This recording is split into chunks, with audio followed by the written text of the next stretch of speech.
Welcome back. She has slowed down just enough for us to catch her. We are with Carmelita, the Jetter. By the way, that's the perfect last name for anybody who's going to be the fastest woman alive. I know. I think he knew what he was doing when he named me, right? How does, when I say that, the fastest woman alive, how does that wash over you? It makes me feel really good, and it's actually.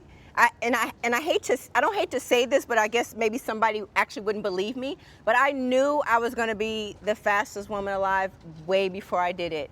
Really? So I guess you could say I claimed it. I claimed my greatness. Yeah. When I was in college. You just had a sense that you had that. I just had a sense. I said, this is what I'm going to do. So if people have a doubt whether or not you really have that talent, this is you anchoring the 4x100 meter relay, right? This is where you got the gold? This is where I got the gold, and we broke the world record. Broke the world record, which I want. Pay attention to her face at the end of this. Let's roll that tape and let's take a look at this proud moment. Set. There's the gun. Madison for the U.S. Fraser Price for Jamaica. Madison off to a good start. Fraser Price. Here comes the first baton exchange. There's the exchange. Allison Felix now running for the U.S. The U.S. has the lead. The U.S. has the lead going into this third leg. Jamaica trying to close. Bianca Knight runs the third leg. Here's Veronica Campbell-Brown for Jamaica. Anchor leg approaches. Carmelita Jetter for the U.S. Karan Stewart for Jamaica. U.S. has the lead. Carmelita Jetter has the lead. Karan Stewart for Jamaica second.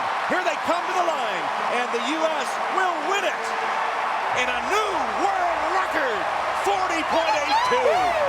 Wow, that record has been there. You can stop now. Since You can stop 1989. now. The U.S. not only break it, they destroy the record.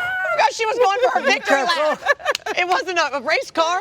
I couldn't stop. I couldn't stop. At that, were you go ahead. I'm just I mean, you off. I have to tell you, I'm sorry. The hair on my legs just grew back because I got chills from that.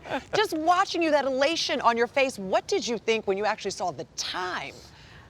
You know, I knew we were breaking the world record before I crossed the finish line. How so?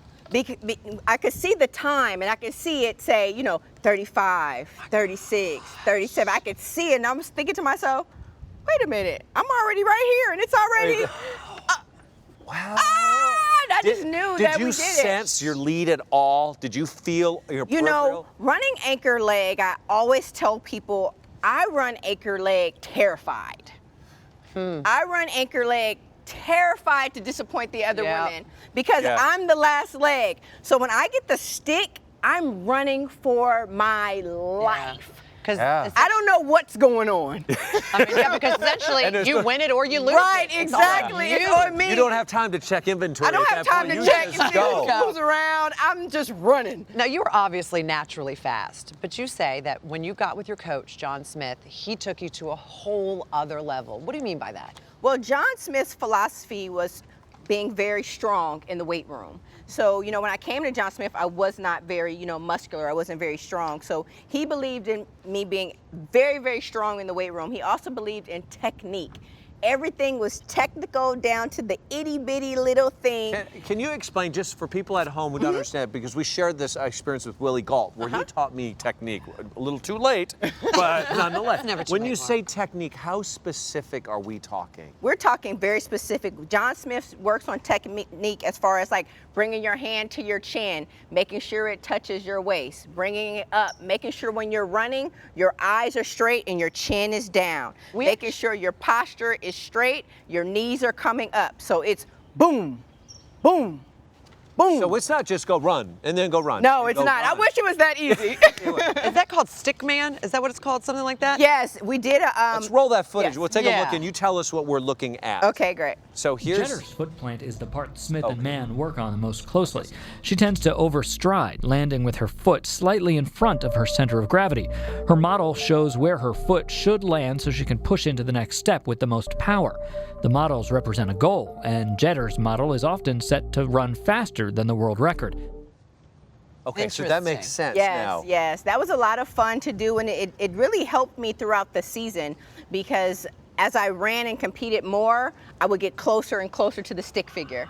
And would you videotape yourself to see in practice, like I'm still off my center? Yes, yes. Ralph Main will come out and he will videotape me and he'll put it to the stick figure and he say, okay, well, this foot is still dragging a little bit. You might need to go a little faster right here. So it was great. It was great information. It was great information from my coach because he's a scientist without a scientist, degree. It seems like it. Right. Qualify this for us. How much faster did you? Yeah. When I first started that, I ran 10.9 roughly, and then by the end of the 100 season, meter. the 100 meters, I ran 10.9, and by the end of the season, I ran the second fastest time ever, 10.64. I mean, just those tenths of a second, I don't know if people understand how crucial and how much that really is. It really is. Track is so quick. It's just little things. Talk through me to people at home. I got a son. I think that's our daughter that's going to be exceptional. How important is it that I vet the trainer, the person they're working with, their coaches? It's very important that you really do an interview, like a job interview. I always say you want a coach that is coaching because they want to coach, not a coach that's coaching because they need money.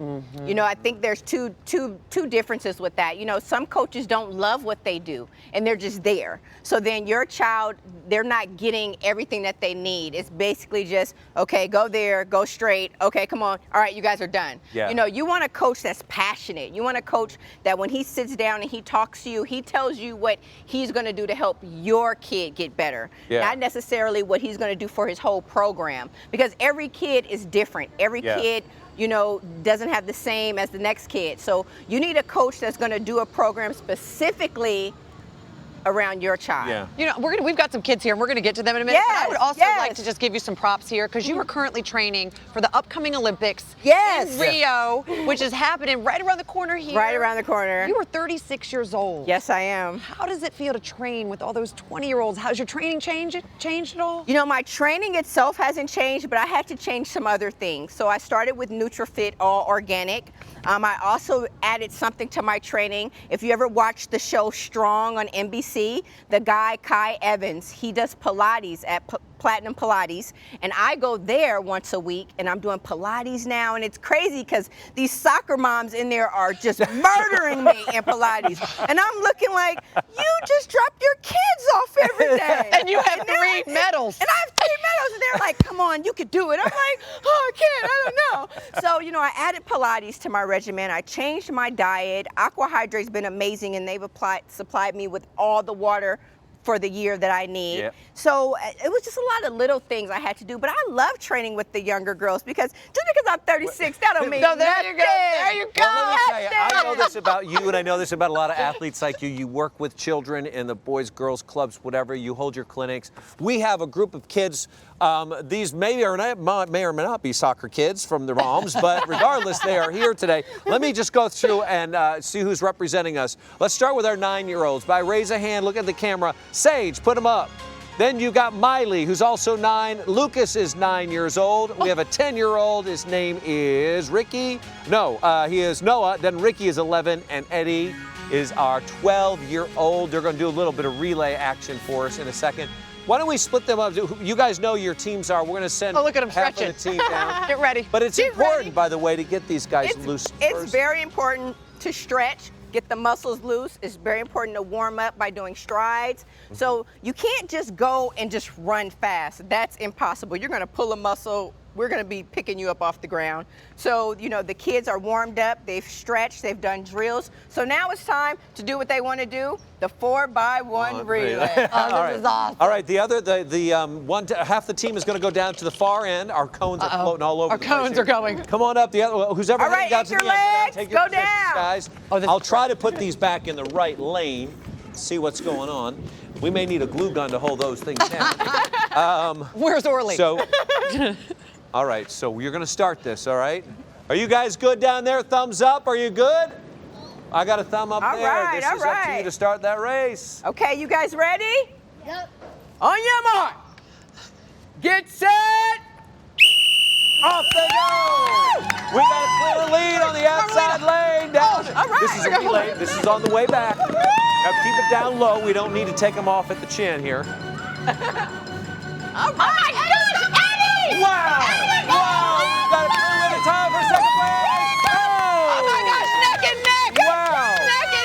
check. Come on, Come on down, you guys. Come on down. Come on down. Come on down.